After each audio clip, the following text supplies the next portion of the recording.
नमस्कार, मैं हूं राहुल ठाकुर। दोस्तों, जिस तरह से 73 लाख सब्सक्राइबर वाले एक यूट्यूब चैनल पर रातों रात बैन लगा दिया गया, अब उस मामले में सरकार को जवाब देना पड़ेगा।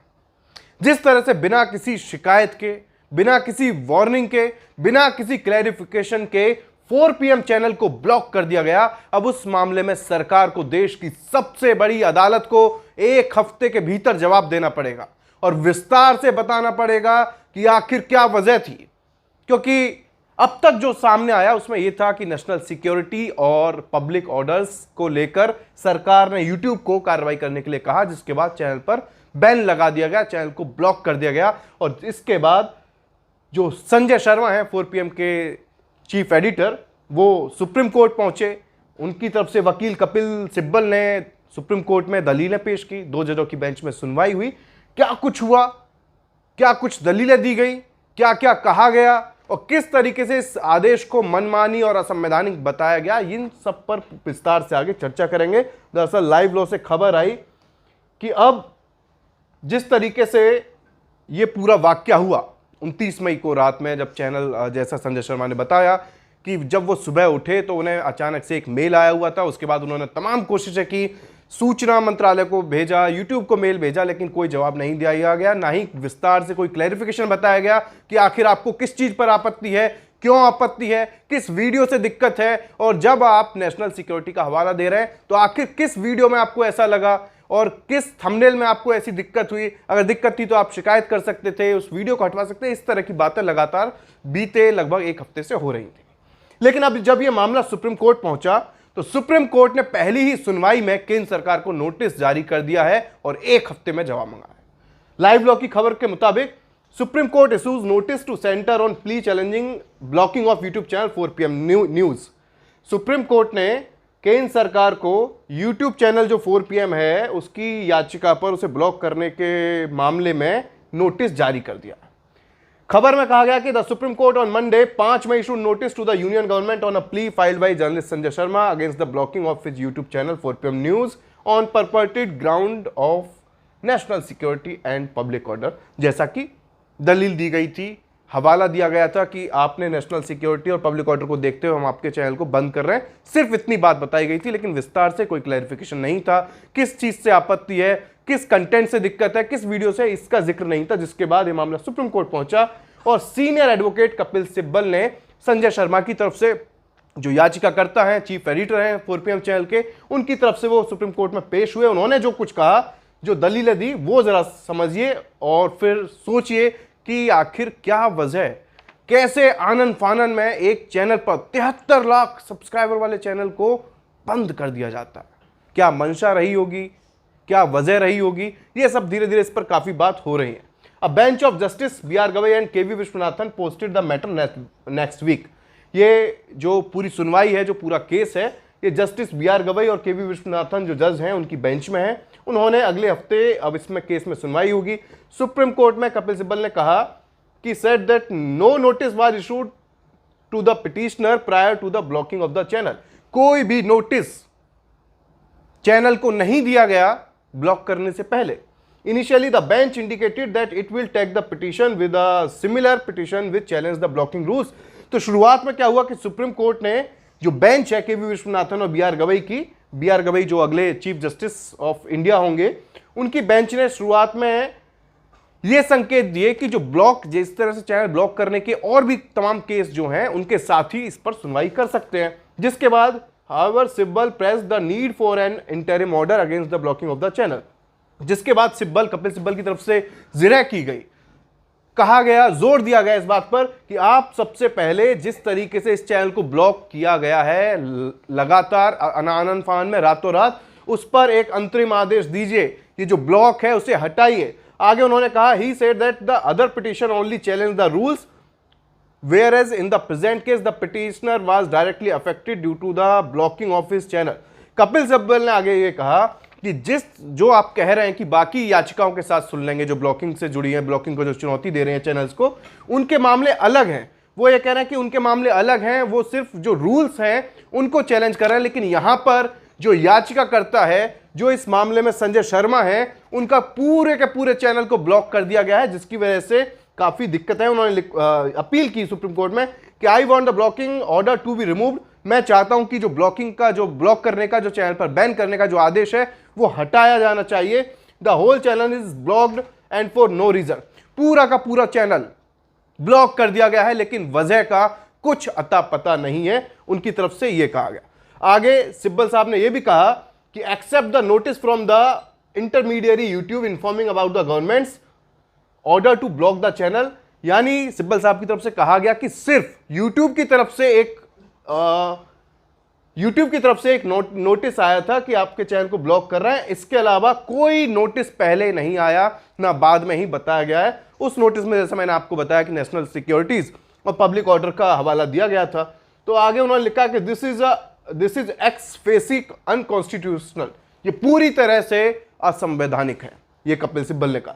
I don't even have the blocking order, even मेरे पास ब्लॉकिंग ऑर्डर तक नहीं है। I don't know what is against me, मैं नहीं जानता कि क्या चीज मेरे खिलाफ है, क्या ऐसा हुआ जिसकी वजह से आपने इतना बड़ा फैसला लिया, चैनल पर बैन लगा दिया। When Sibbal pressed for an interim order, the bench said that the union should be heard before passing an interim order. जब कपिल सिब्बल की तरफ से दलील दी गई तो सुप्रीम कोर्ट के जो चीफ जस्टिस हैं, जो सुप्रीम कोर्ट की बेंच थी, उन्होंने कहा कि हम अंतरिम आदेश देने से पहले जरूरी है कि दूसरे पक्ष को भी सुन लें, यानी केंद्र सरकार को भी सुन लें, जो इस मामले में जिनके आदेश की वजह से यूट्यूब ने चैनल बैन किया, ब्लॉक किया है, उनको सुनना जरूरी है। The bench initially issued notice returnable with in 2 weeks, शुरुआत में बेंच ने 2 हफ्ते में नोटिस का जवाब देने के लिए केंद्र सरकार को एक नोटिस भेजा कि 2 हफ्ते में जवाब दिया जाए, लेकिन बाद में after Sibal requested an urgent hearing it agreed to list in next week, sorry माफ कीजिएगा, जब सिब्बल ने ज्यादा रिक्वेस्ट की उसके बाद सुप्रीम कोर्ट की बेंच ने 2 हफ्ते की जगह अगले ही हफ्ते सुनवाई की जो तारीख है वो तय कर दी है कि अगले हफ्ते में ही सुनवाई होगी, अगली सुनवाई होगी। उससे पहले जो केंद्र सरकार है उसको पूरी जो वजह है वो बतानी। ये जो नोटिस है वो भारत सरकार को, गृह मंत्रालय को और यूट्यूब को भेजा गया। इनसे सुप्रीम कोर्ट ने 1 हफ्ते के भीतर जवाब मांगा। Notably the plea also challenge the wires of information technology. कुछ ये जो याचिका है जो संजय शर्मा है उनकी तरफ से न सिर्फ ब्लॉक करने के आदेश को लेकर पूरा विस्तार से ब्यौरा मांगा गया, न सिर्फ इस ब्लॉकिंग ऑर्डर को चुनौती दी गई, चैलेंज किया गया, उसके अलावा उन्होंने जो यहाँ पर है कि कुछ जो इंफॉर्मेशन टेक्नोलॉजी का जो एक्ट है, रूल्स 2009, उसके कुछ जो नियम है उनको भी चुनौती दी गई है। इसमें उन्होंने विस्तार से जो याचिका दी थी उसमें लिखा गया संक्षेप में कि editor in chief of 4 PM news channel file the present petition terming the blocking action arbitrary and unconstitutional है। उन्होंने जब याचिका जो एप्लीकेशन दी सुप्रीम कोर्ट में उसमें बताया कि ये जो ब्लॉकिंग ऑर्डर पूरी तरीके से मनमाना है और असंवैधानिक है। ही claims that the blocking by YouTube was without any prior notice or hearing any pursuant to an undisclosed order of the union government under IT blocking rules. As such, there was a violation of his fundamental rights of freedom of speech and expression under Article 19(1)(a) of the Constitution. उन्होंने तमाम इस को जोड़ दिया कि ये जो मेरी जो बोलने की आज़ादी है, जो बोलने की स्वतंत्रता है, ये उसके भी खिलाफ है। इसके अलावा उन्होंने ये भी कहा कि बिना किसी पहले कोई सूचना दिए, बिना कोई शिकायत भेजे, बिना किसी वार्निंग के अचानक से इस तरीके से जो चैनल है उसे ब्लॉक कर दिया गया। इसमें उन्होंने आर्टिकल 19(1) का भी हवाला दिया, 19(1)(a) का, कि किस तरीके से उसके तहत जो उनका भाषण है, जो उनकी अभिव्यक्ति की आज़ादी है, उस पर भी रोक लगाने के लिए एक तरीके से उस पर भी ऐसे आदेश की वजह से रोक लगी है। जिसके बाद नो ब्लॉकिंग ऑर्डर और underlying complaint has been furnished to the petitioner violating both statutory and constitution. तो उन्होंने ये लंबी चौड़ी पूरी दलील दी है। उनका क्या कुछ कहना है आपको आगे बताऊंगा कि संजय शर्मा ने जब पहली ही सुनवाई में केंद्र सरकार को और गृह मंत्रालय को, यूट्यूब को जब नोटिस भेज दिया गया तो उनकी तरफ से क्या रिएक्शन आया वो आगे आपको बताऊंगा। लेकिन उन्होंने कई सारे मामले, कई सारे जो केसेस हैं उनको आधार बनाकर उन्होंने सुप्रीम कोर्ट में ब्लॉकिंग ऑर्डर है उसे चुनौती दी है। आगे क्या फैसला होगा वो जैसे जैसे अपडेट्स आएंगे हम बताते रहेंगे आपको। फिलहाल उन्होंने तमाम जो 2009 के जो रूल्स हैं, जो IT एक्ट है 2009 के, उसके फ्रीडम ऑफ स्पीच से लेकर उन्होंने एक ये PUCL versus union of India के केस को आधार बनाया, Shreya single versus union of India के केस को आधार बनाया, जिसमें कहा गया था कि जो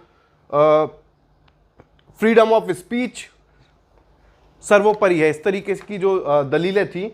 इसके अलावा Manohar Lal Sharma versus union of India, उन्होंने तमाम केसों को आधार बनाते हुए अपनी पूरी याचिका तैयार की। सुप्रीम कोर्ट वो पहुंचे, वो कपिल सिब्बल के अलावा कुछ और जो वकीलों का पैनल है वो उनकी तरफ से उन्होंने याचिका दी। सुप्रीम कोर्ट में पहले दिन सुनवाई हुई, जिसके बाद तमाम जगह से खबर आई कि केंद्र को 1 हफ्ते के भीतर अब बताना पड़ेगा, विस्तार से क्लैरिफाई करना पड़ेगा, विस्तार से जवाब देना पड़ेगा कि आपने नेशनल सिक्योरिटी और पब्लिक ऑर्डर्स का हवाला देकर चैनल ब्लॉक किया, बट आप वजह बताइए कि किस कंटेंट में आपको ऐसा दिखा, ऐसा नजर आया, किस तरीके से आपको लगता है कि नेशनल सिक्योरिटी का या राष्ट्रीय सुरक्षा को देखते हुए खतरा था ये चैनल, या इसका कोई वीडियो या कोई कंटेंट ऐसा जहां आपको लगा हो, भारत सरकार को लगा हो कि ऐसे हालात में जब भारत पाकिस्तान के बीच तनातनी है और काफ़ी कुछ चिंताएं हैं, उस बीच में अगर राष्ट्रीय सुरक्षा को लेकर आप किसी चैनल पर बैन लगा रहे हैं तो उसकी जो पूरी जानकारी है, पूरी वजह है, वो शायद जल्द सामने आएगी जब सुप्रीम कोर्ट में केंद्र की तरफ से हलफनामा दिया जाएगा। फिलहाल आप जरा सुनिए जो 4 PM के मुख्य संपादक हैं, चीफ एडिटर हैं संजय शर्मा ने इसे किस तरीके से पहली सुनवाई में केंद्र को नोटिस भेजने के बाद अपने पक्ष में और इस केस को लेकर क्या कुछ कहा, जरा सुनिए। सुप्रीम कोर्ट में सुनवाई थी और पूरी दुनिया की निगाह लगी हुई थी कि सुप्रीम कोर्ट क्या फैसला देगा, क्या होगा। मैं आभारी हूँ कपिल सिब्बल साहब का, तला साहब का, मोहम्मद हैदर साहब का और उन सारी एडवोकेट्स की टीम का जिन्होंने मेरे लिए आज सुप्रीम कोर्ट में खड़े हुए और सुप्रीम कोर्ट में ये रिक्वेस्ट की कि भाई ये बिल्कुल अवैधानिक है कि आप किसी का यूट्यूब चैनल बिना उसको नोटिस दिए, बिना उससे बात किए, बिना उसको बताए बंद कर दें। न्यायालय ने कहा कि हम दूसरे पक्ष को भी सुन लें, उनका क्या कहना है। दूसरे पक्ष से यानी सरकार की तरफ से कोई हाजिर नहीं था। न्यायालय ने 2 हफ्ते का समय दिया। कपिल सिब्बल साहब ने कहा कि ये तत्काल इसको ओपन करना ज़रूरी है क्योंकि यूट्यूब पूरा ब्लॉक है। 1-2 वीडियो हो, 4 वीडियो हो, 10 वीडियो हो, अगर गलत हैं तो उनको रोक दीजिए, बाकी चैनल शुरू कर दीजिए। तो 2 हफ्ते की जगह अगले हफ्ते तक की सुनवाई का अदालत ने आदेश दे दिया। मुझे यकीन है कि संविधान सबसे ऊपर है, माननीय न्यायमूर्ति सबसे ऊपर है, वो मेरा दर्द समझेंगे। सरकार का पक्ष भी अगले हफ्ते आ जाएगा। अगले हफ्ते सुनवाई है।